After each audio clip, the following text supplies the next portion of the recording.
Yes and no. Yeah, my dad and my sister came down. They made a huge deal about it at the Cheesecake Factory, you know, embarrassing stuff. And my dad's girlfriend wouldn't stop taking pictures. Real tacky shit. But I hadn't seen them in a few months, so it was nice. And my dad's been helping me pay to be here, so endure the tackiness it is. My mom didn't make it, which is alright with me. Her nurse texted me and said she wasn't feeling well. What are you gonna do? Wheel her down yourself? Kidding, of course. Even inviting her was a long shot. She's not all there. Plus, what does she know about all this? I mean, we're not the best, but I love her. Wish I was as naive about this world as she is now. Maybe I've had a little too much to drink. Back home, she had this cute little garden that she used to tend to. It wasn't anything fancy, but to her, it was a Sistine Chapel. Every vegetable had a purpose, and it was color coordinated. Can't forget about that. And she used to let me help her out every Sunday after church, and we would give the vegetables dumb names. It's probably the closest we ever got to bonding. But there was this specific plant she always took care of. I don't remember the kind, but I remember the color.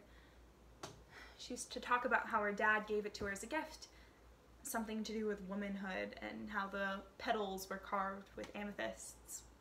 Really weird shit. She ended up giving me one and would force me to water it. She was strange like that. For months, she would talk about how the trees were breathing, whispering to her.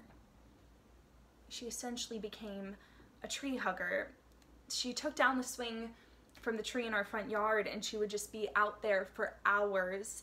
Sometimes she looked like she was being swallowed by tentacles, and she would come back inside with a rash on her neck and her arms, and the worse it got, the more I stood up for her. I felt like it was my job as the oldest. Then she stopped talking to me. She would go on incoherent tangents about pollution, and she took away all my sister's toys because she thought the plastic was making us sick. Eventually she exploded. One night she woke me up paranoid, told me the tree's heartbeat was slowing down and that it needed fertilizer. Next thing I know, my dad finds her naked, burying me under it. Not many trees in the city, thank goodness. I still wake up choking on dirt.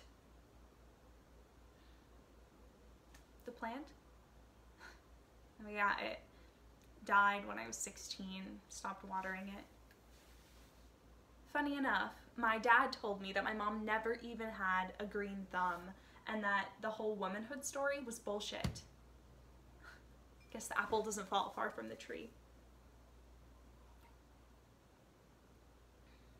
You want some more?